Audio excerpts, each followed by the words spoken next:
Good morning, beautiful people. I'm Astrobri. It's astrology time. We're going to talk about it. Let's get into it. It is currently 8:25 as I record this.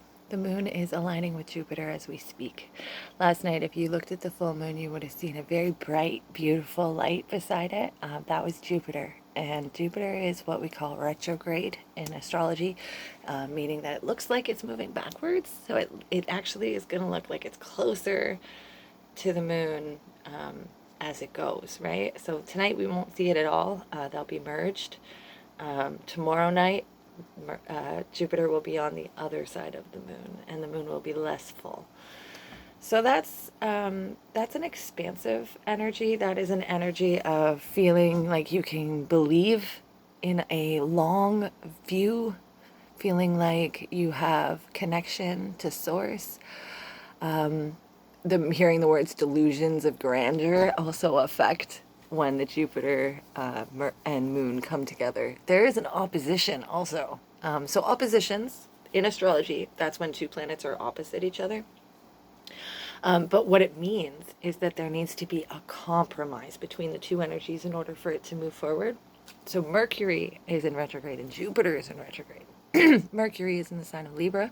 Jupiter is in the sign of Aries. Now, they're not exactly opposite, but it's pretty close. It's like 3 or 4 degrees, and it's going to get tighter over this week. There will be opportunities to align in a way that you know is grand. It's big. It's expansive. But being that they're both retrograde, and this is the second time that they will be doing a pass. The first time was last week, okay? And we all got like a boost. We all got like the, oh my God, the same day that the Queen died, everything shifted, right? A lot of people felt that. And now that that frequency has kind of mulled through a little bit, we're going to really pick up on this Mercury Jupiter aspect, because the full moon highlighted. The full moon was like, hey, did you notice? You have alignments here, and they really brought it to the surface. But now that the full moon is going to go into what's called a waning phase, which is where it's removing its spaces, it's losing its light. Now these processes will become internalized. Mercury is retrograding in the sign of relationships, partnerships, balance, harmony. Jupiter is retrograding in the sign of independence and individuality. We are redefining who we are to other people. We're redefining what we have to offer. We're looking at our table going, do I have this set for someone? Is that a place? And in that, we're going to look at that place. This is, I'll just cut to the point. This is very much a twin flame journey thing. I know it's an annoying phase, okay? I get it. It's not music to everybody's ears, especially someone like me. But twin flames are coming back together, because when there's vibrations like this, and I talked to my guru, Kai, last night about this, when there are vibrations that are this strong in the frequency and you can't ignore it, when your soul is tied to someone else, they are feeling that same thing, and they're going to come check up on you. And that could either mean that they're coming through to say, hey, how you doing? Are you okay? These things are hitting me hard. Or they'll just outright be there and looking and not mention anything. It really depends on who your twin flame is and the frequency that you guys share. So this is a really big one for anybody who has placements in Aries and Libra, Cancer, and Capricorn. These are the cardinal frequencies. And this will be like this for a little bit, and then we're going to move and it'll shift again. Okay, so while this is happening, anybody who has these cardinal placements, you probably have a twin flame person. It's because Libra is strong in your chart. Whenever there's a cardinal placement like Aries, Cancer, Capricorn, Libra ends up getting empowered because of the angles. So whatever comes into Libra, that's going to create an effect on those other 3 signs, Cancer, Capricorn, and Aries. And being that Mercury is retrograding in Libra, we are redefining how we are as a partner and how we are as a person. So again, we're going to look at that table. We're going to see how many seats we set. We're going to look at those seats. We're going to look at the chairs themselves, see if the legs are sturdy. We're going to see if the table has settings for everyone. Are we missing any forks? Like, it's a lot. There's a preparation beginning. It may be that you realize that your table is got wobbly legs and there's no support here. It may be that you realize that your chairs are falling apart. It may be that you realize you don't have enough to feed everyone. This is a preparation time. From now until October 3rd, Mercury will be going retrograde, and it's going to move into Virgo soon. When it moves into Virgo, we're going from, okay, am I being fair? Am I a good person? To, okay, I've done my business. What are you doing?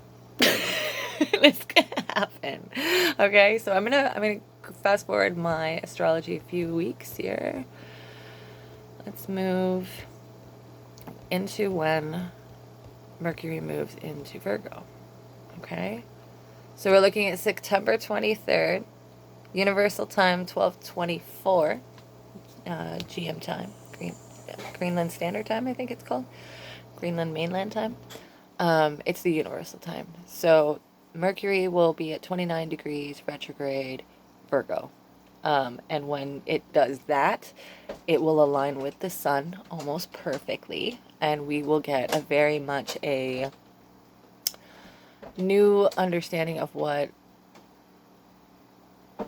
Virgo means. And I say this because Venus is currently in Virgo, which is the ruler of Libra, and the sun is in Libra. So we're having a revisement of how to be healthy for ourselves inside our partnerships. And this revisement will really take off September 23rd when Mercury stops being in Libra. Then we're going to see, it's almost like we'll get a report card internally. We'll get a downloaded report. Oh, my hair is insane. We'll get a downloaded report card that says, like, from source saying, okay, here's what you need to do. Here's what they need to do. Here's what you guys have to do together. And it'll be very click. And there's going to be a level of agitation that takes off right away, because you're going to feel like everybody got this download, right? Like, I'm not the only one. It shouldn't be that hard. Why aren't you doing your part? Virgo, Mercury retrograde, okay, from September 23rd onwards. Going forward now. So it will move past the sun and start to lean towards Venus on the 25th, and on the 26th, they're completely conjunct. Okay, when Venus and Mercury retrograde completely conjunct, we will have the answer as to why those other people, it felt like they didn't have their parts done yet. There will be a blessing. There will be another download where it's like, okay, you're done. You don't have any more time to collect your pieces to set your table. You must set your table. I'm going to beat this metaphor. I'm going to just kick it like a dead horse. Okay. So at that point, there is a new moon in Libra. September 26th, September 27th. It's a big one. Okay. September 26th specifically. While this is happening, Mars is still moving, but just barely. It's almost stationary. And when Mars is going stationary and Mercury is going retrograde, we have it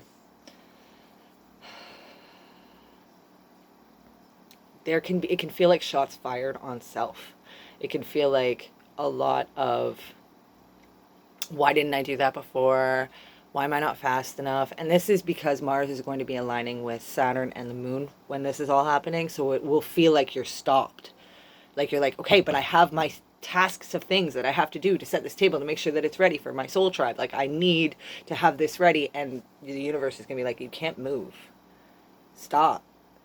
Look at your list. There's something missing. And you're going to have to sit on that. And it's going to be really uncomfortable. So, like, September 27th, expect to be uncomfortable. September 28th, the moon will align with the the south node in Scorpio. Every Scorpio and Taurus moon in this year of 2022 has been intense. That's because of the nodes. it will continue to go on this way. This moon actually is not in hard aspect to anything other than the trine. Yeah, so it's not. So this moon, when it moves in and connects on the 29th, wait, yeah, the 29th of September, we will have quite a lot of things going on. So Saturn and Mars will be in an exact trine.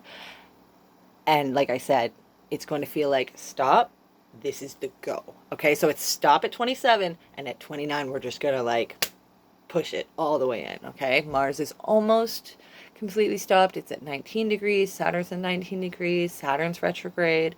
There is a test of endurance here. And it's a test of endurance of the mind because these are air signs. Saturn's in Aquarius, making sure that we're being fair to our collective, that we're treating our common person the way we want to be treated. And Mars is in Gemini, making sure that we're directing ourselves with the right words and communication and connecting with the right people. And it's going to feel like when the wrong people are in front of you, you really know they're the wrong people, and you're just going to feel hot and irritated and annoyed. This is also because Saturn's at 18 or 19, Mars is at 18. Black Moon Lilith in Cancer is at 18 degrees. Yeah. So when she's doing that and making aspects to all of these other things that are happening, the moon will also be going over 18 degrees at this time, making a trine to Lilith. Temper tantrums are totally expected. Just move with it. Just line to it. Don't expect anyone to get out of your way because they're all going to be feeling the exact same righteousness. So, like, I know what's best. Let's move into October, shall we? Okay, so Venus will move into Libra the first week of October, the last week of September. And when she does this, she's going to come into opposition with Jupiter. And the energy we've been feeling today with the Jupiter-Mercury, and that we felt last week with the Jupiter-Mercury, we're getting these big downloads of opportunity to believe in ourselves and like see where we have cut ourselves off before so that we can go back and fix it. There'll be more of this. Jupiter will be retrograding at 3 degrees. Venus will be at direct at 2 in Libra, and there will be a sense of peace and calmness. Mars will be still going direct. I would say October 1st is a window if you want to be able to have a great community setting, go to a party, go for a travel, go for a long drive with an old friend. There's some permanence here and a great amount of ability to plan and foresee things in a group setting, but you're going to have to make sure these people are just as sensitive as you. I say that because Chiron and Neptune are really interacting with Jupiter right now, and if your expansion isn't for a greater good, if your expansion doesn't feel holy in some way or holistic in some way, you're going to be turned around on your heels. It's not going to feel good, okay? So there's a lot of opportunity here to check yourself and make sure that you're falling into the alignment of the best self that you want to be. Some great other astrologers and readers that I follow, I highly recommend. Queen Cup on, because she's from Toronto, love her, on YouTube. The Quietest Revolution, she's all over the place, but you can find her on YouTube and Patreon. Kim White, Astro, is pretty good too, for a dude, no offense. And yeah, Michael, the Peace Dealer. Highly recommend these people. And if you're not already checking out the other Michael with Red Robe Astrology on Facebook, highly recommend him too. So anyways, that gets us to October. In October, we'll meet again in October, okay, darlings? So I am going to come back on after I share this, and I'm going to do some recordings with my new tarot deck. I have a new tarot deck. It is a Hocus Pocus tarot deck. I'm so excited. And then I'll use my other ones as well. But this is your update to get you through the Mercury retrograde, guys. Understand it's all on purpose. We're setting the table for our soul tribe, and nothing done quickly is done well. What is the expression? Oh, I heard this yesterday. hopefully I can say this right. Okay, so you can either have it two of three ways. You can either have it good, and strong. That takes a long time. So it'll either take a long time, it'll be good, or it'll come fast. You can't have it all. It's either going to be fast and good, and oh no, you know what? I messed that up. Mercury retrograde. It's cheap, good, and fast. You can't have all three.